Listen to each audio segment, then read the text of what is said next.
Good morning, welcome back to my channel GS world group Sandesh. आज हम लोग current affair से कुछ महत्वपूर्ण प्रश्नों की व्याख्या करेंगे। 18 सितंबर को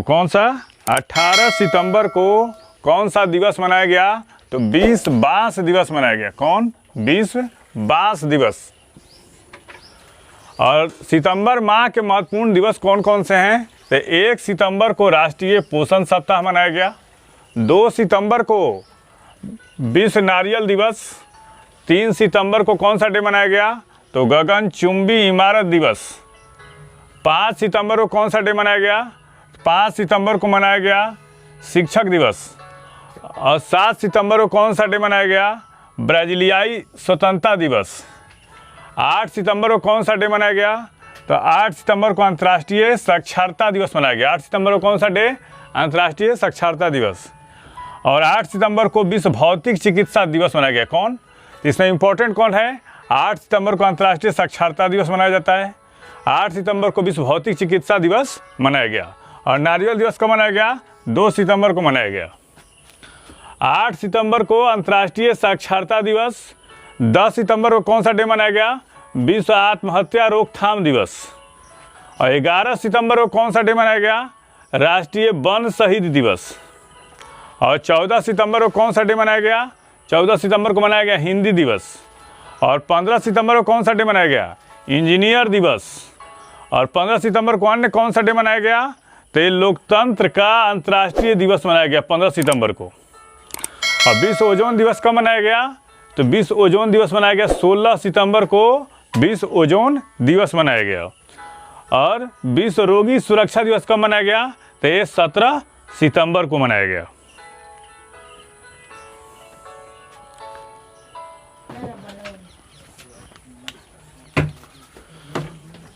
स्वाति पीरामल को किस देश का सर्वोच्च नागरिक सम्मान से सम्मानित किया गया है? तो फ्रांस। और किस सम्मान से सम्मानित किया गया है? तो सम्मान है लेजा ऑफ ऑनर। लेजा ऑफ ऑनर।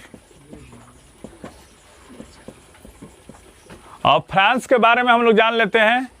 इमैनुअल मैक्रो कहाँ के राष्ट्रपति हैं? फ्रांस के राष्ट्रपति कौन है? इमैनुअल मैक्रो कहाँ के राष्ट्रपति हैं? तो ये फ्रांस के हैं। और फ्रांस के प्रधानमंत्री कौन है? Elisabeth Borne. एलिजाबेथ बोर्न कहाँ के हैं? तो ये फ्रांस के हैं। और फ्रांस की राजधानी कहाँ है? तो फ्रांस की राजधानी है पेरिस।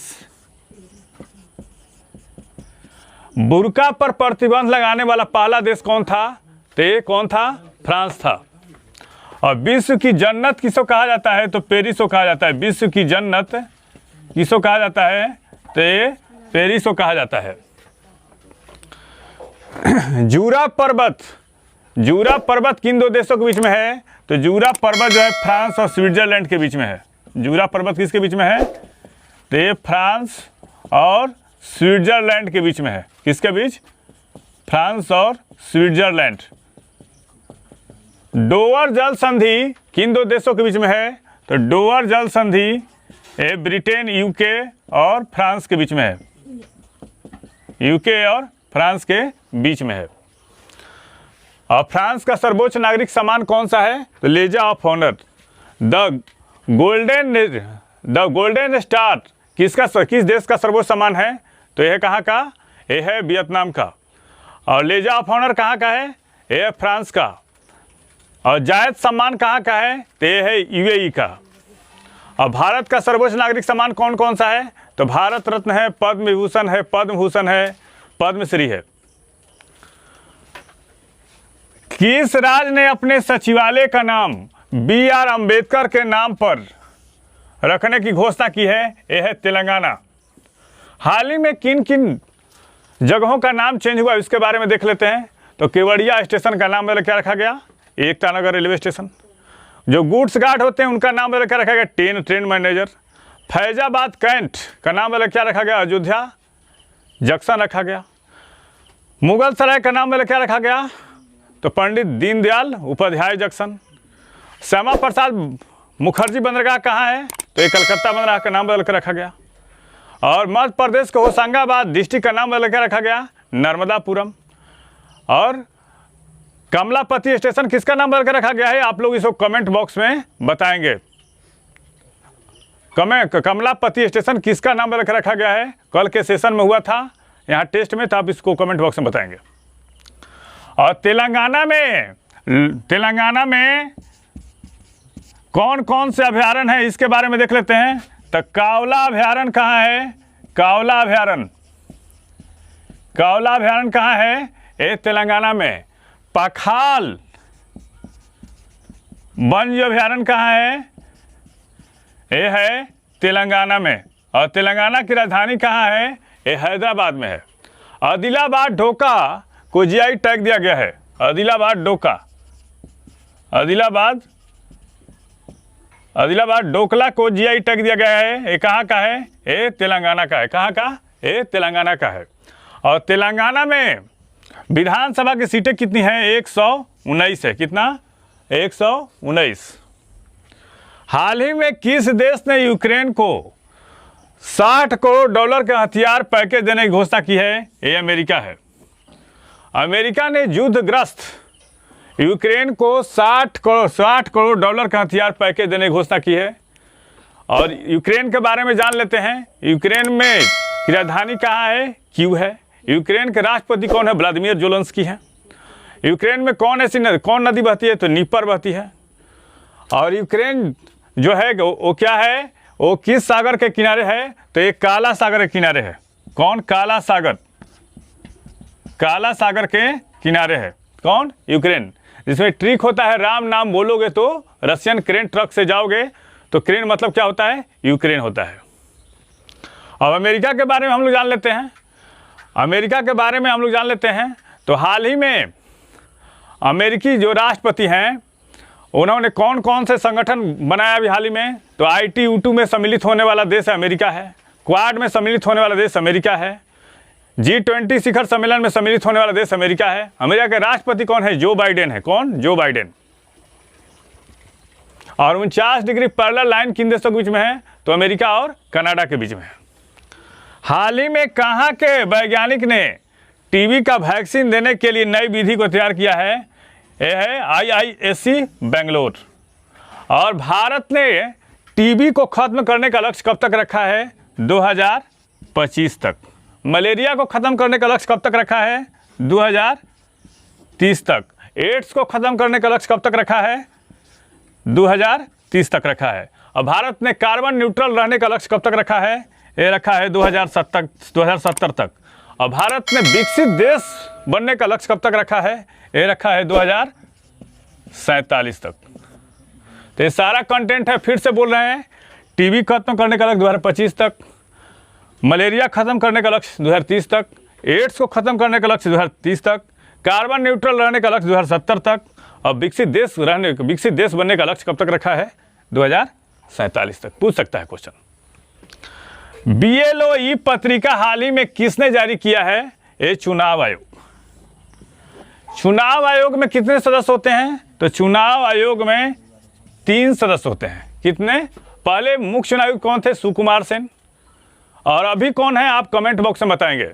और चुनाव आयोग का जो है जिक्र भारतीय संविधान 21 अनुच्छेद में है, तो है 324 में। और चुनाव आयोग का जिक्र जो है किस भाग में है? तो भाग 15 में है। किस में है? भाग 15 में। और चुनाव आयोग की स्थापना कब की गई थी? चुनाव आयोग की स्थापना की गई थी 25 जनवरी 1950 को चुनाव आयोग की स्थापना की गई थी। भारत का पहला स्वच्छ सुजल प्रदेश कौन सा राज्य या यूटी बना है? तो अंडमान और निकोबार द्वीप समूह बना है। देश का पहला वाटर प्लस शहर कौन बना? तो ये बना इंदौर। वाटर प्लस शहर। हमारे साथ आप लोग बोलते जाएंगे। ये कौन बना? इंदौर। देश का पहला अल्कोहल म्यूजियम कहाँ खोला गया? अल्कोहल म्यूजियम कहाँ खोला गया? तो ये गोवा। और देश में GST संग्रहालय कहाँ खोला गया? तो ये भी गोवा। कहाँ पे? गोवा में। कहाँ पे GST? भारत में खाद्य सुरक्षा संग्रहालय कहाँ खोला गया? तो ये टेस्ट में था कल, तंजावुर, तमिलनाडु।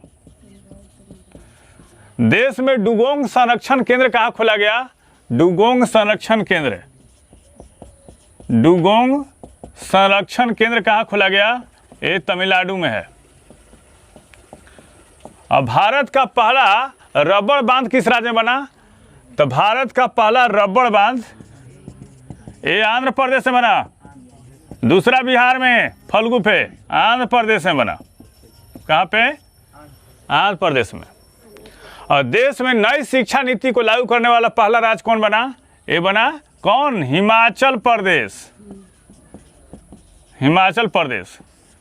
कहाँ पे? हिमाचल प्रदेश। और पूरे देश में पहला इग्लू कैफे कहाँ खोला गया? तो J&K में खोला गया। कहाँ पे? J&K में खोला गया। और देश का पहला इथेनॉल संवर्धन नीति लागू करने वाला पहला राज्य कौन बना? तो बना बिहार। और हाल ही में किस देश ने वर्टिकल सिटी बनाने की घोषणा की? तो बनाया कौन? सऊदी अरब बनाएगा। कौन? सऊदी अरब। देश पूरे वर्ल्ड का पहला वर्टिकल सिटी कौन बनाएगा? तो सऊदी अरब।